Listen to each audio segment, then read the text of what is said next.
climate and risk analysis provided by ESG Playbook and Just Impact. It's great to see so many people here. I'm going to start by setting the scene for a couple of minutes before I then introduce my two wonderful panelists, and we'll get right into the content. Full disclaimer, this will be a pretty content-rich discussion. There's a lot to go through, and hopefully it caters to all audiences, from those starting out on their risk and resilience journey to those deep into it.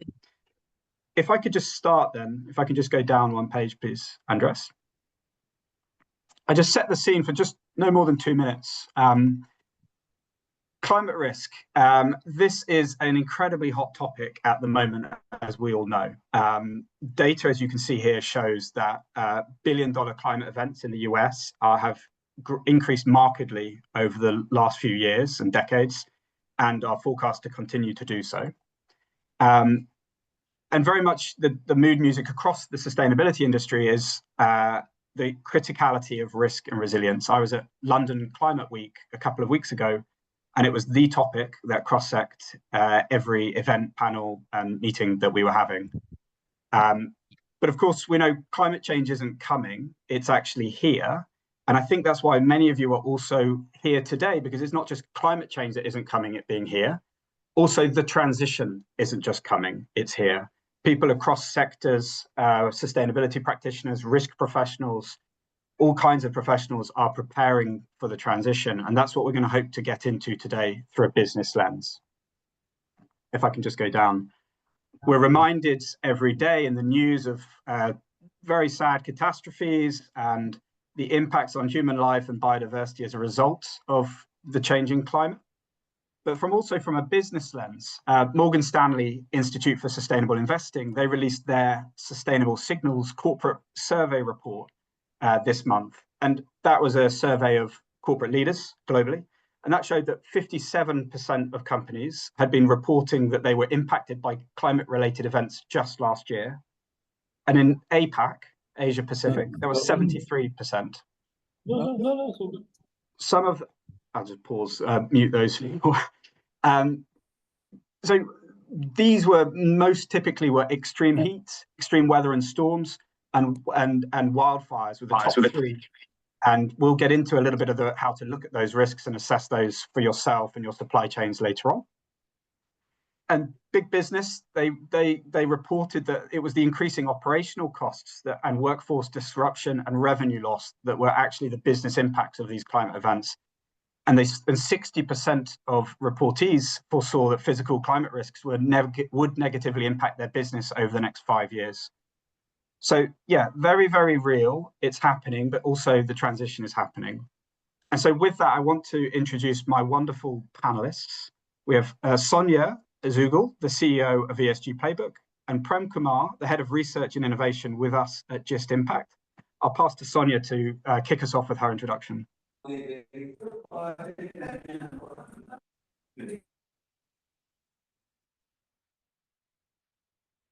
on mute, Sonia. Sorry about that. Thank you, Sam and Prem. Good morning, good afternoon, or good evening, wherever you are. I'm Sonia Zugel, CEO and founder of ESG Playbook. I'm very excited to be here with Just Impact today. A couple of housekeeping items. We will be recording the call and be sending it out after the call with the slides. We have companies from small SMEs to global enterprises on our platform, and we'll kick off with that. Thank you. And Prem? Thanks, Sam. Thanks, Sonia. And hello, everybody. So I'm Prem Kumar. I'm head of research and risk products here at Just Impact. Have around almost two decades of experience into climate research, climate science, climate modeling, and risk propositions. So very happy to be here among all of you. Thank you. And I can say both of these guys bring a contagious enthusiasm and passion for this topic. So looking forward to today's discussion. What we wanted to do was kick off with a poll, just to level set with who our audience is today, and so that we can speak to you in a better way, really. So the poll question that should come up for you all now is, where is your organization in integrating climate risk into strategy? So you should be able to see that come up now. And 4 simple options: starting out, mapping, modeling, and disclosing.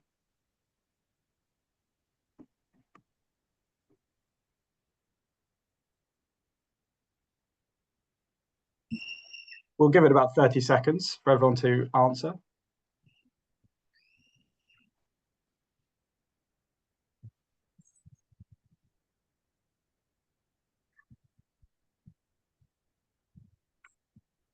And can I, maybe 10 more seconds, and then Andres, I don't know if we can share the results either up on the screen or in the chat.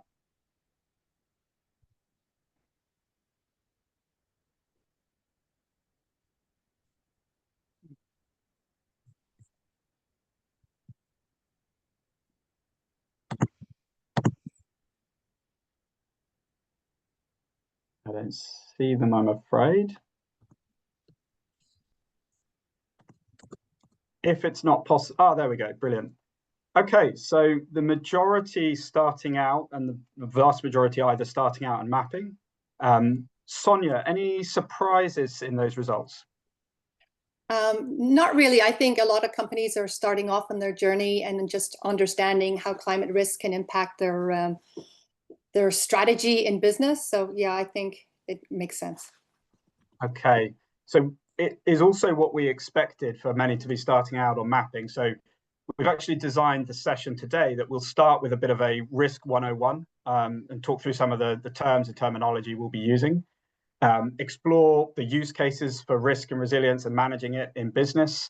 We'll have a demo of some of the tools that we're bringing to clients around the world on both sides of this partnership. And if time at the end, leave time for some Q&A as well. So if I can just go down one page, please. We'll start with our risk, what I would call risk 101. And I've got a few questions, mainly for you, Prem, to kick us off, please.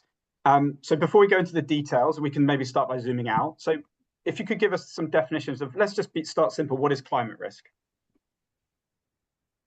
Yeah. Right. Okay. So climate risk actually refers to financial and systemic consequences of climate change that manifest in three major ways: physical risk, transition risk, and liability risk for corporates. So these risks can actually impact company value, sector viability, and even the macroeconomic stability.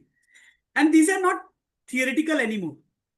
It is the single biggest multiplier of financial and systemic risk in 21st century. It refers to direct and indirect threat that climate changes pose to businesses, markets, and entire economies. Mainly two types: physical risk. I'll give you an example. For example, some of the physical risk, which would be acute events like flood, cyclone, wildfires, like German floods, they cost 40 billion euro in economic losses, and they shut down manufacturing plants across the Rhine Valley in 2021. So this is the kind of risk that we're talking about. In terms of chronic stresses, like long-term physical risk, sea level rise, temperature rise, drought. An example is like rising temperatures are expected to reduce labor productivity by up to 20% in parts of South Asia and Sub-Saharan Africa by 2050. So that's the kind of risk that we are talking about. So from floods in Germany that shut down auto supply chain to wildfires in California that caused, again, 150 billion US dollars in damages in a single year. These climate risks destroy assets, disrupts logistics, and increase insurance costs. Similarly, like the transition risk, they arise from policy, market, and technology shifts towards a low carbon economy. As economies move to, net zero, businesses which are carbon intensive or slow to adapt face rising carbon prices, stranded assets, and investor divestments. Again, the example would be when UK announced a ban on new petrol and diesel cars by 2035. Automakers with no EV pipeline lost a lot of investor confidence. Right. So in terms of fossil fuel companies, they have already lost around $1.4 trillion of asset impairment due to anticipated stranded assets. So these are the kind of losses that we're talking in terms of the climate risk. And these are not just the future problem. These are the financial risks which are priced incorrectly even today. And that's what we are actually trying to do at GIST Impact, quantifying these risks at asset levels, then translating this physical and transition risk into direct financial loss projection. So that's no more a boardroom discussion, but it's actually on ground a real risk which every single business faces today. Amazing. So loads of good examples already spanning climate and transition risk and feeding into supply chains as well, from the Rhine Valley down in Southeast Asia. We hear a lot, Prem, about scenarios. Could you describe maybe what a scenario is, how it's defined, and give a couple of examples of scenarios? Yeah, absolutely. Right. So Sam, a climate scenario is not a future prediction. It's a structured narrative of the future based on how society might act or actually fail to act on climate. So a scenario is a plausible future pathway based on how the world might evolve across 5 dimensions. So what are these dimensions? Climate, economy, energy, technology, and policy. So in climate risk, we use scenarios to understand and stress test how different futures impact a company or asset. Right. So it combines climate science, economic pathways, energy system transitions, and policy responses. Again, scenarios aren't predictions, right? They are stress tests for resilience. They help us simulate financial performance under uncertainties, right? Enabling the boards or risk committees or the corporates to prepare for both soft landing as well as hard crashes, right? So some of the scenario examples are like early net zero, which we have at NGFS and IPCC, which is 1.5 degree with orderly policies, delayed action, so abrupt transition, 2.5 degrees centigrade increase, no action, 3 to 4 degree increase, and physical collapses, warming pathways, carbon budgets and emission trajectories. We have policy ambitions like early policies, late policies, non-policy ambitions, sectoral transitions. We have energy prices and demand shifts. So I'll just give you an example. So under delayed transition scenario, carbon prices in emerging markets may spike to $200 a ton by 2035 from around less than $50 a ton today. So they help businesses prepare not for one future, but a range of complex disruptions. Sorry, Prem. Could I just ask, we mute, if you're not speaking, could we ask that you mute yourself? I think Mike Jones. 981. He's about to read out his bank details. 02.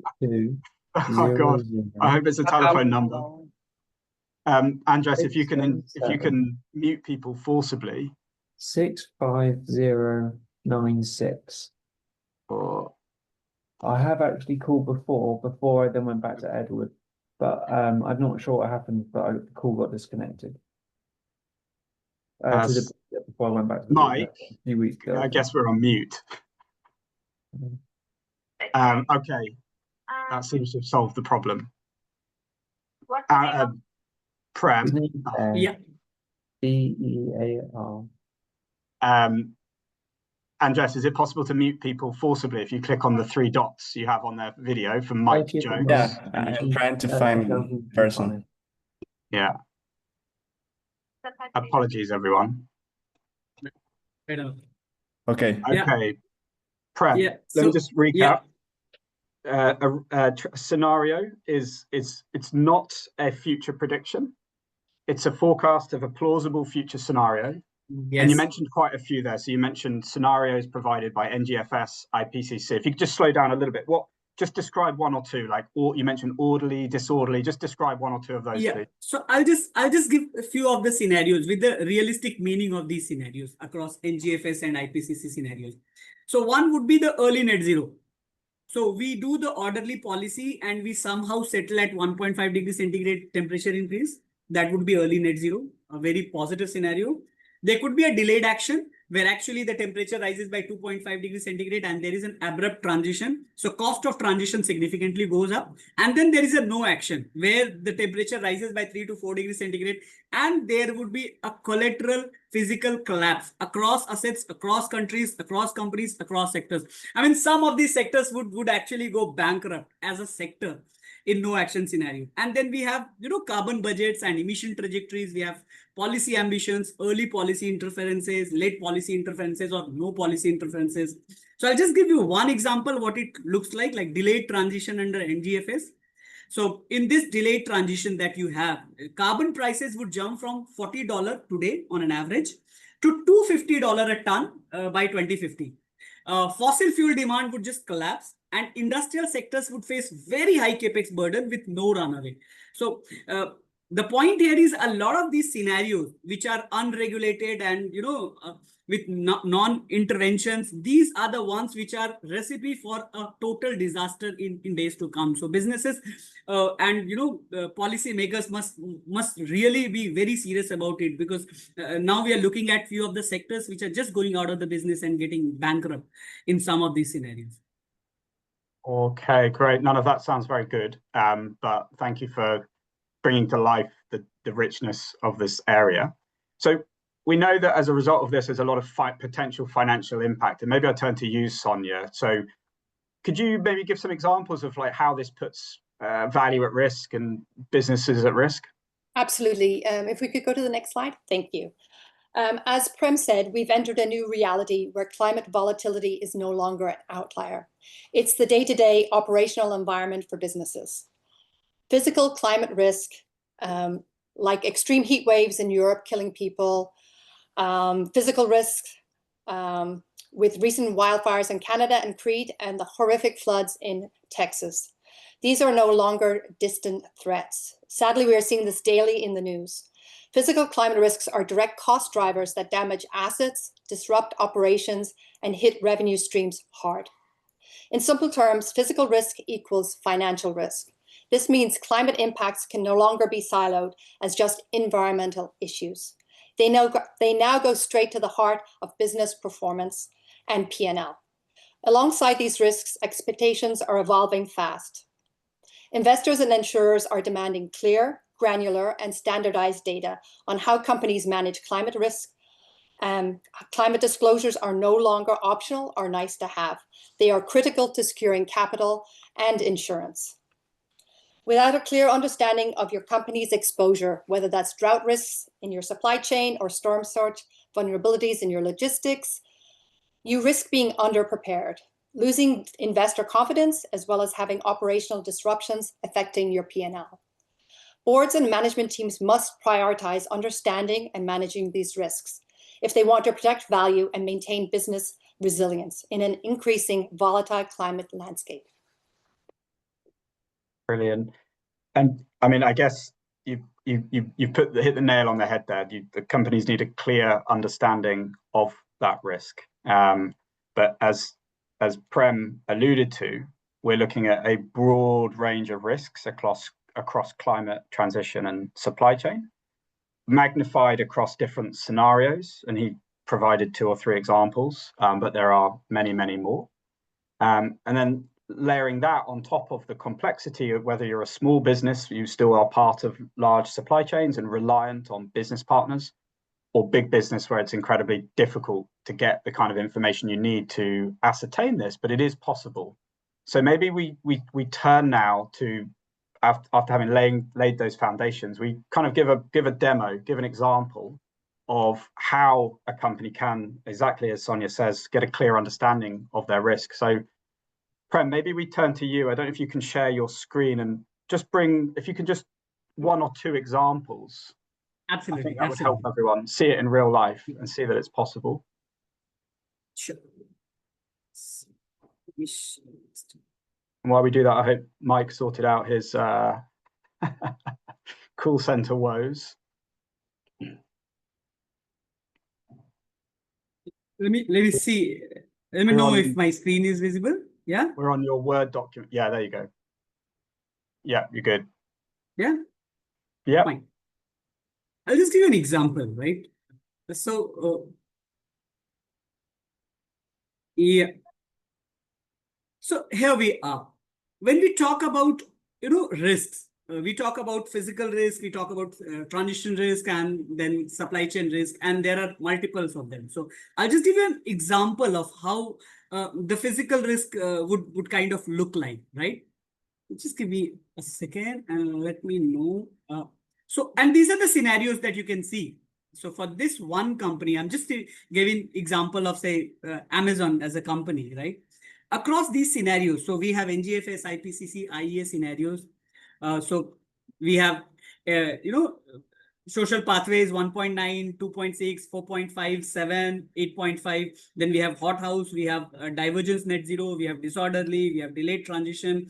So we have around 12 plus scenarios across 3 frameworks, NGFS, IPCC, and IEA. And this is how typically the physical risk would look like under these scenarios from 2025 to 2050, if I may say so. And when I want to show that how these physical risk scenarios would actually be looking like, so this is what I'm talking about. So you can see the coastal erosion, wildfire, and this is the one company that I'm talking about, right? Heat wave, storm, flood, ocean acidification, soil degradation, water stress, temperature, extreme temperature, and kind of that. So there are 18 different physical risk perils, or and then across scenarios, this is how the impact would look like just for one company on physical risk.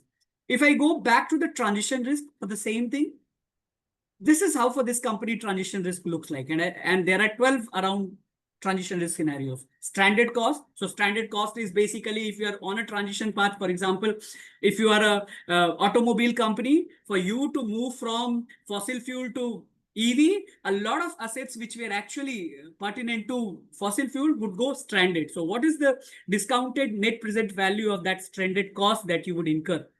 Then there are policy costs, there are rising carbon costs, there are green tech additions. So these are the transition risks that you have on this specific company that I'm talking about. So Alibaba is the company that I'm talking about. And then if I again go to the supply chain risk. Now, why supply chain risk? Because the climate doesn't only impact you, it impacts your vendors also. So if I'm talking about a German automobile manufacturer, right? A Skoda or Volkswagen would have, 8,000 around of vendors across 40 countries. So the climate risk impacts on those vendors would also impact the Skoda's operations. And we know that during the 2021 Chinese flood, Apple's deliveries got stuck because the factories got flooded. So these are the supply chain transition risk we are talking about. The supply chain transition risk, and then your suppliers' physical risk, suppliers' logistics cost, resource cost, and geopolitical disruptions, right, in a specific location. So this is also what we map. I'll just give you, and then we have the policy milestones. So how do we calculate that, in which all years it would happen? So you can see these are the policy milestones that we are actually talking about. So in different things, you can see SSP 8.5, you would have a carbon price shock. And then in 2030, in net zero, you would again have a global renewable mandate. So these are the places where you would have, policy milestones, and based on these policy milestones, some of these numbers would actually change. So if I see these kinks, and if these variations, these are the policy milestones variations that you are having. Now, if I go back to how does it look like on an asset map? So I'll just give you an example. So this is the one company that I have, right? So Amazon, and these are the Amazon global assets. And for all these places so that's the Amazon that I have. So for all these Amazon assets, physical risk, transition risk, and this asset location. So that is something which is very important. And then you have a drop down, you can have the physical risk assessment, you have the transition risk assessment, you have the supply chain risk assessment. So basically, for example, a company like Amazon or Accenture or Alibaba, what we do is that we locate every single asset those companies have, and each of these assets, based on the geolocation of that asset, would have a different kind of physical risk or transition risk or supply risk impacts. And we actually aggregate all these impacts, 18 physical risk, 12 plus transition risk, and 6 plus supply chain risk. And we aggregate all these risk perils and layers at one asset location, and then we aggregate it at the company level. So that's how the entire scenario looks like. I'll just give you one more example in terms of how we granularly analyze all these risks. So I'll just take one example of a physical risk, which is extreme heat wave. So this is what we have projected: Alibaba's physical assets in China, right? So China is its largest area of operation. So you can see all these asset level informations that you have for extreme heat only, right? So this is what we have for Alibaba. We can have a comparison for others also. If I just move back to more granular analysis of Alibaba or any company, I'll just show some of the, and this is just one that I'm talking about. So I'll just give you an example. So across all these 12 scenarios, this is how the extreme heat wave risk for Alibaba is supposed to grow from a scale of, 0 to 1. So this is how across all scenarios you will see Alibaba's extreme heat wave risk going up. And then you also have the scenario analysis, right? So and that's something very interesting. So we don't just give a mean risk level, but we also give for I'll just bring down some of these. So we also give an overall coverage in terms of how the minimum and maximum risk and what is the probability distribution that you are actually going to see. So this is the probability distribution that you are going to see in delayed transition, right? So that's how it would look like for this specific company. And then you have a sector analysis and everything that you want to have. And this is how for this company, the globally across scenarios, the risks look like in terms of a heat map. Yeah. Well, as a whistle stop, Prem, if I can just reflect some of the questions from the audience. So first off is a really good question. I'll start with Sam Chernick's question around the scoring. So from 0 to 1 or 0 to 100%, what does that risk score represent, please? Yeah, so basically what we do is that for every single risk layer, right, in terms of risk intensity, so the minimum is 0 and the maximum is 1, right? So basically what we do that we have an algorithm which very detailed takes all the databases, global databases in terms of asset location, the impact, for example, extreme heat, and then we have the past, 100 years of record that we have, and then through a machine learning model, we try to assess that risk and quantify that risk in a scale of 0 to 1 for each one of them. And then we, kind of aggregate it at the company level. And is there a measured, so Sam, follow up, good questions. Is there a measured change from the baseline as well?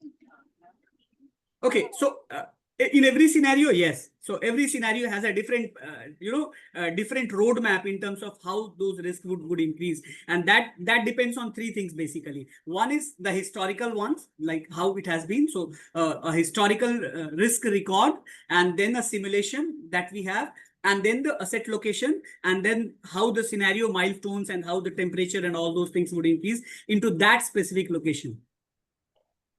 Fantastic. And I've had a couple of other questions, so we might not address them all here, but we can address them afterwards. And I think you've covered some of it since, but questions about the ranges of the risk profile, which we'll follow up with more details after the webinar. And also questions about the data that go into assessing this. But just to reiterate that, what Prem has just shared, not only do we have those risk layers that were well described, he's picked one company, Alibaba, from our database of 18,000 companies, and we have 3.5 million physical assets for all of those companies. So what we're doing is looking at all those companies, all those assets everywhere in the world to present these risks against different scenarios to present what Prem has just shown you. And I think from our perspective as an audience, what you just saw was there's a lot of different ways of slicing and dicing this and trying to make sense of it. And I think we're going to come later to some of Sonia's inputs about how to make that really practical for a corporate audience. If I just move us on, because we can come back to questions as well at the end, we'll do a second poll if we can now. So the poll, I might have fed the answer here at the start, or maybe it will differ from the Morgan Stanley report, but which climate risk do you believe is most, or you feel is most material to your business?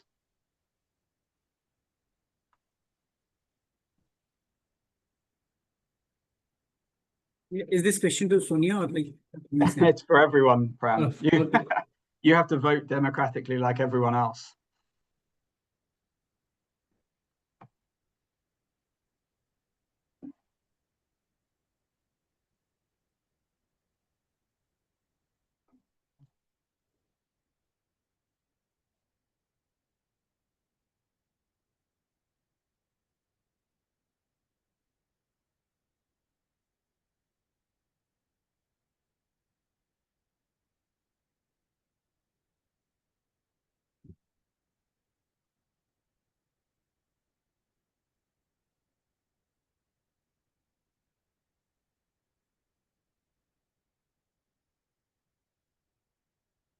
Okay, do we have the results, Andreas? Oh my God. I didn't see them.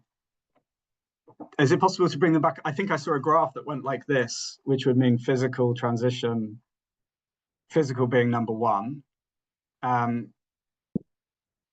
we go, thank you. So physical 41%, transition 26%, policy 21, reputation 5 and 7, not sure. So gives a good sense that most people have either previous to this or now, even though just starting out on the risk journey, or still already have a fairly good idea of where those material risks might lie in their business. I guess a little surprising, because often companies do report transition risk to be their most material, but the two were quite level pegging.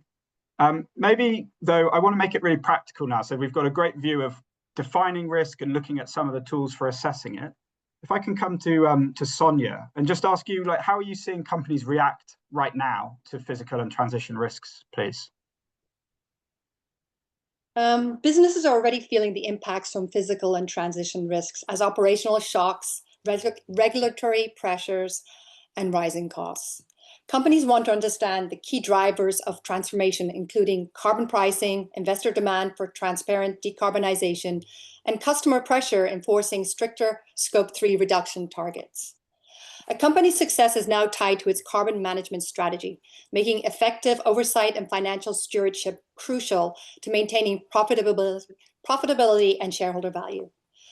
Key learnings include climate-competent boards, managing tension between short and long-term goals, and transparency, which builds trust and attracts capital and talent. Thank you. Anything you...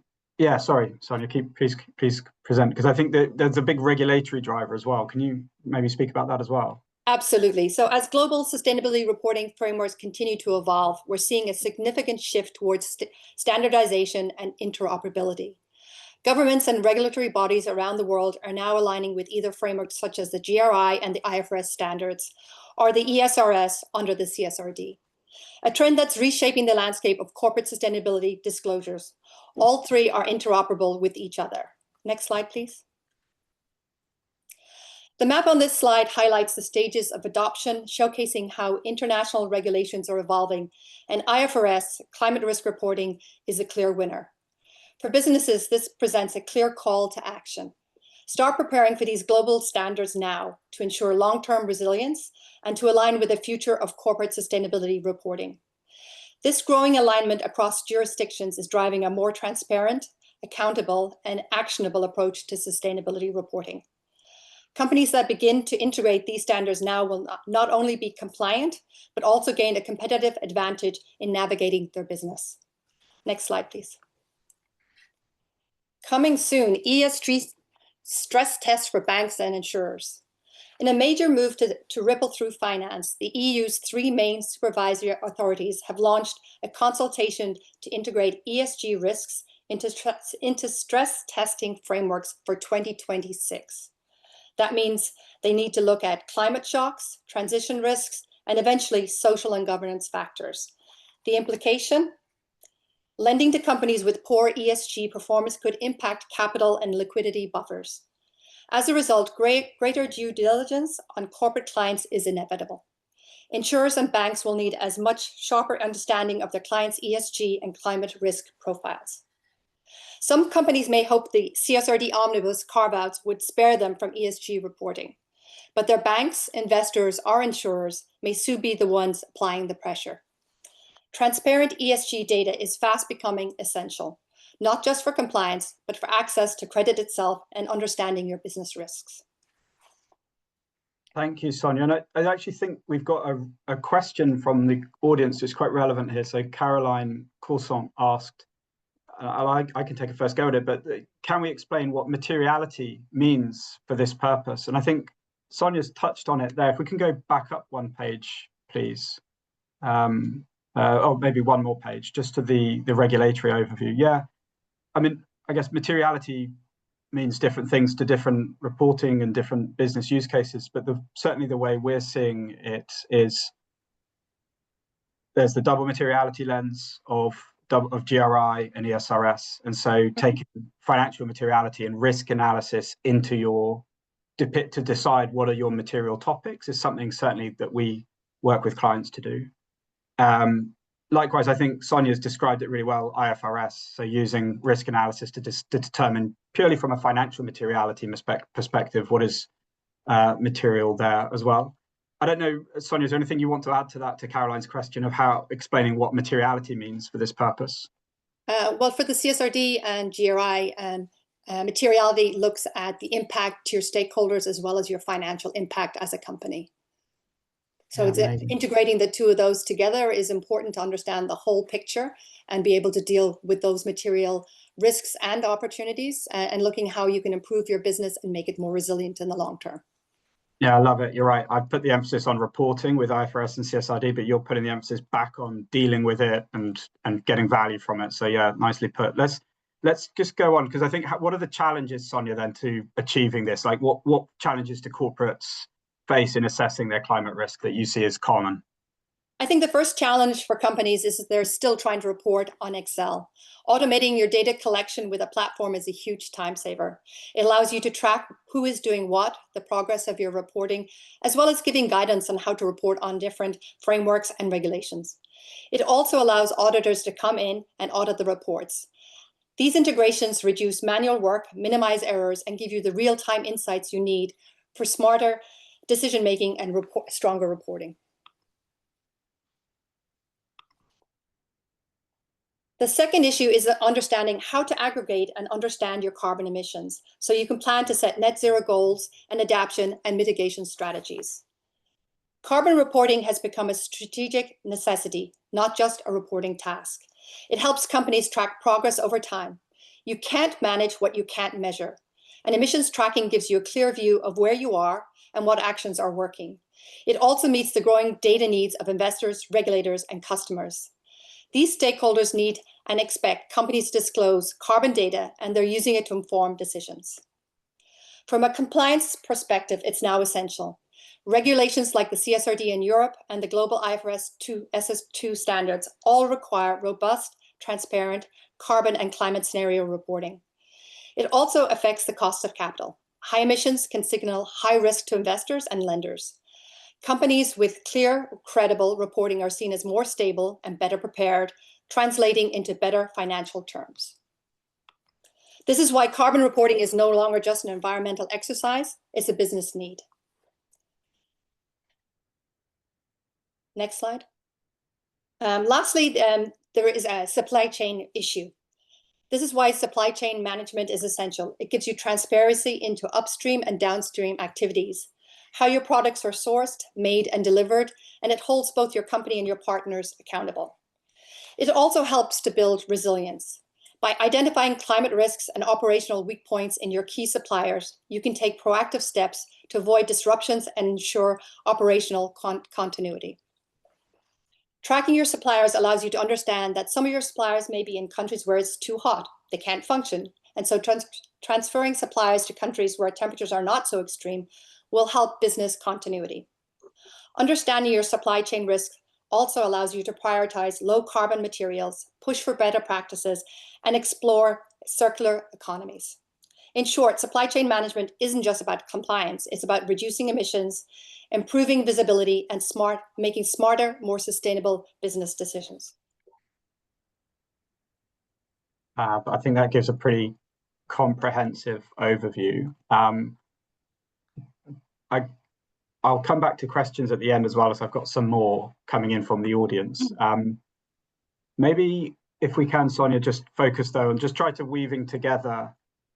You've laid out some of the challenges, some of the opportunities, and we saw from Prem some of the tools that are available, not uniquely our tools, but these tools are available. Can you provide some practical insights on what's being done to do that? How to make this real?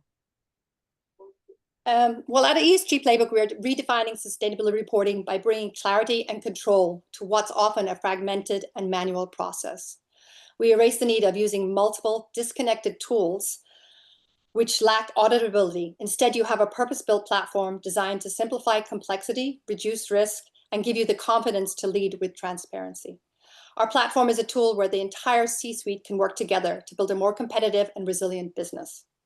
Workflows are aligned and your reporting business becomes faster and more accurate, which saves time and money. But more importantly, it's about using that data strategically to understand where your business can build a strategic advantage in this rapidly changing world. And building the business case for that, I think a lot of people I speak to this is a horizontal. There's budgets available in finance teams, procurement teams, sustainability teams, but everyone kind of needs to speak to one another and make the case. What are you seeing as important? Yeah, how do you do that? I think it's really important to have one platform that integrates every single team. Carbon needs to be working with the risk management team. So having a platform that can integrate all of that together is essential. And then bringing in partners like GIST that can do scenario analysis and layer on top of that is extremely important. And do you want to, we've kind of given a view of the GIST impact data platform and the risk. Do you want to give a quick overview of some of what ESG Playbook has? Yes, yeah. Actually, if we can go to the next slide, please. So how can technology streamline and guide your reporting process? ESG Playbook is a cloud-based end-to-end reporting platform. It supports all the major frameworks like GRI to IFRS to CSRD to EU taxonomy and SFDR. We also offer a suite of tools such as carbon reporting, supply chain management, and a step-by-step guide to double materiality assessments, as well as integrating climate risk analysis with your ERM systems. We have our own proprietary database of 3,000 companies, so we can help companies pick their topics for reporting and do a gap analysis with industry leaders. This ensures that they are reporting correctly. In addition, we have tools to highlight where you are on your reporting journey, as well as a gap analysis on policies that are needed. Sorry. Of course, we also have AI as a guiding tool. We understand that sustainability reporting can be overwhelming. Our platform reduces that burden by doing two things. First, mapping across multiple frameworks, so you only need to input data once. Second, replacing spreadsheets with a cloud-based solution that simplifies data collection and ensures traceability and is crucial for audits and assurance. Reporting on climate risk isn't just a compliance checkbox exercise. Sustainability data is becoming a strategic asset, one that shapes financial strategy, risk management, and decision-making. Regulatory shifts make it clear. Reporting is no longer optional, and those who treat it as a strategic opportunity will be better positioned and more resilient. If you don't understand your risks and opportunities, how can you measure, plan, and capitalize on them? Back to you, Sam. Thank you so much. And I think we've landed it right on time for our time for questions. So do feel free to put them into the chat. I'm going to use the first few minutes of questions just to focus a bit in on the investor view here, so the financial services view, which is a topic we wanted to hopefully have time to cover. And I see some great questions coming in, like Kotamati has been asking about credit decision-making for banks. So probably a question for you, Prem, but maybe we could look at it through two lenses. So the criticality of risk, of climate risk analysis in credit decision-making, but also from the corporate perspective, an SME and a large enterprise, what influence this is having today and into the future.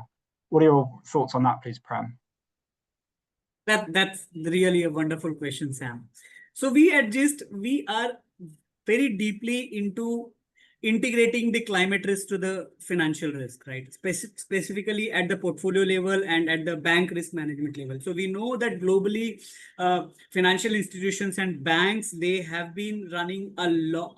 They have been running a lot of climate-related risk on the portfolio of assets. So every single organization or company which faces a climate risk, that risk actually ultimately goes to the bank which is funding it, right? So there are a lot of risks. So what we do, as I said earlier, we calculate each of these risks granularly at the asset level, aggregate it the company level, and then to the portfolio level.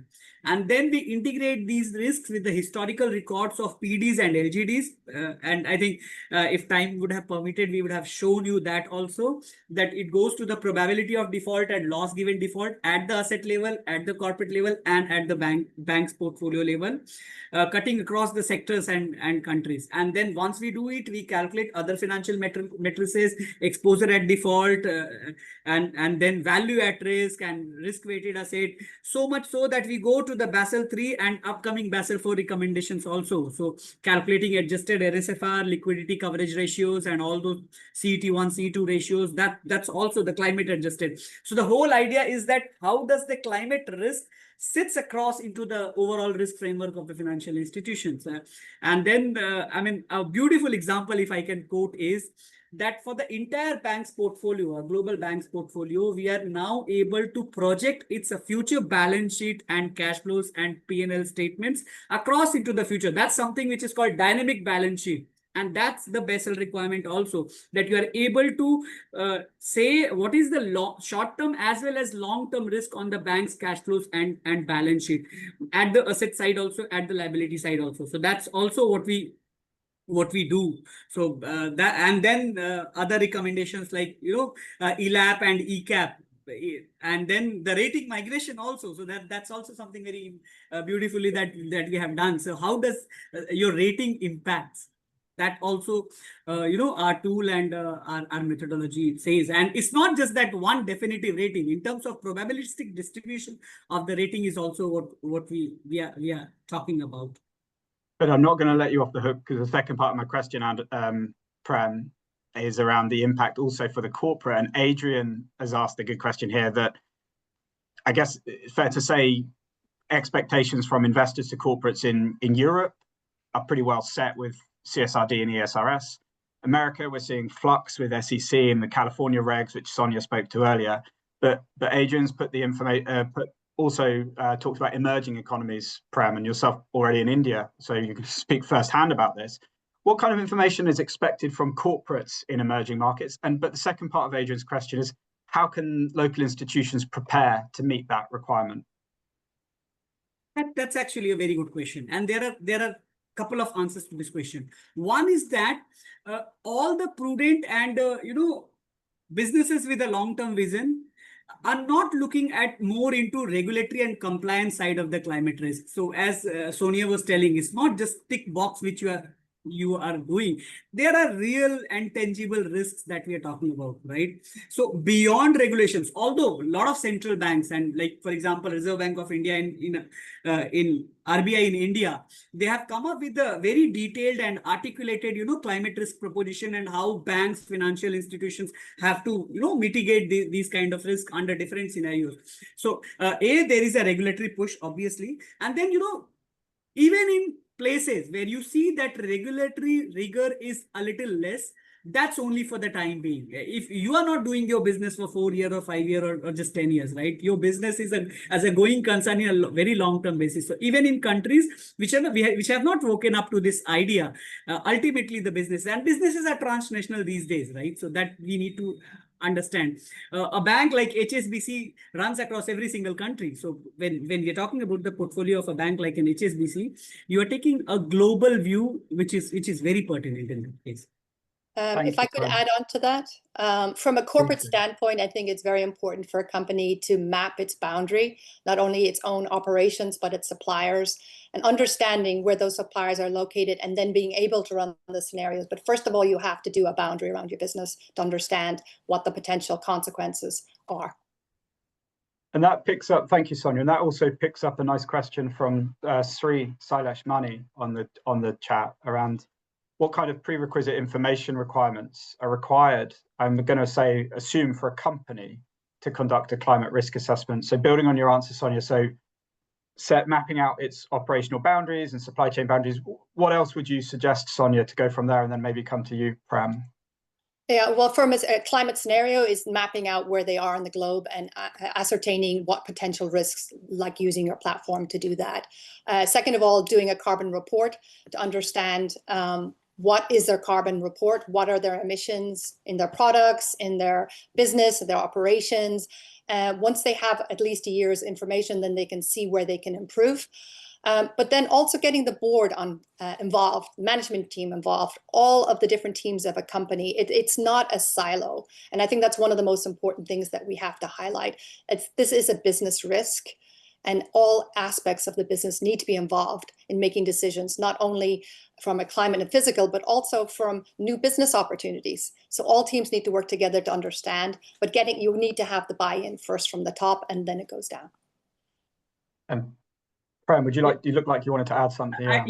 Absolutely. And as a climate risk modeler, it's a beautiful question that I should answer. So basically, we play with the data, right?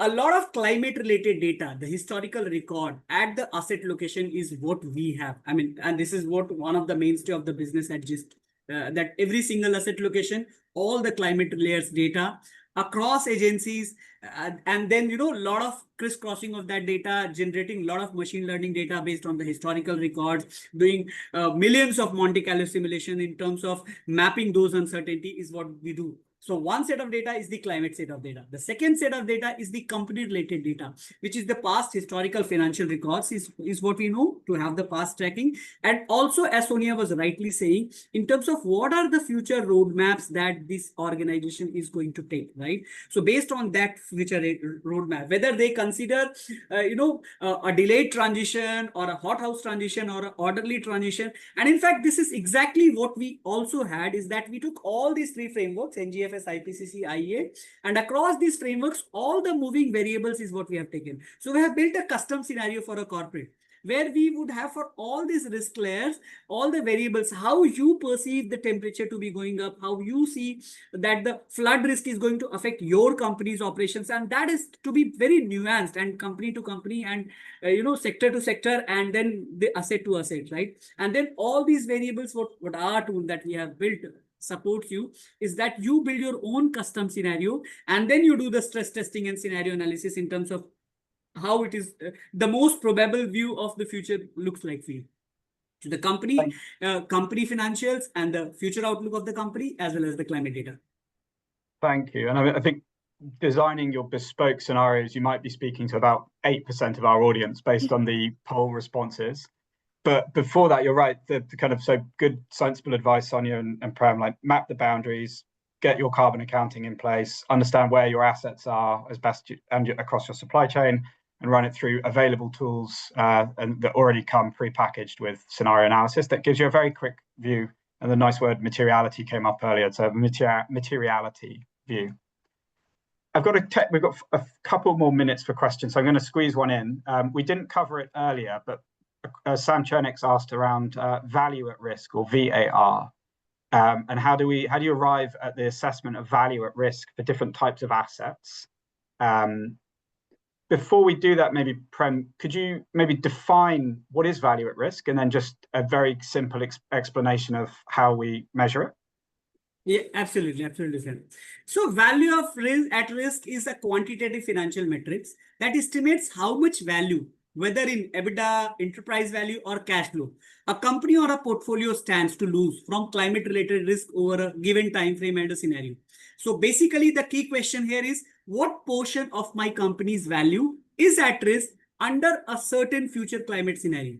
So it translates complex climate science into monetary terms, showing how hazards, carbon pricing, policy shifts, or supply chain shocks could actually erode a company's cash flows, asset value, and revenue. I'll give you an example.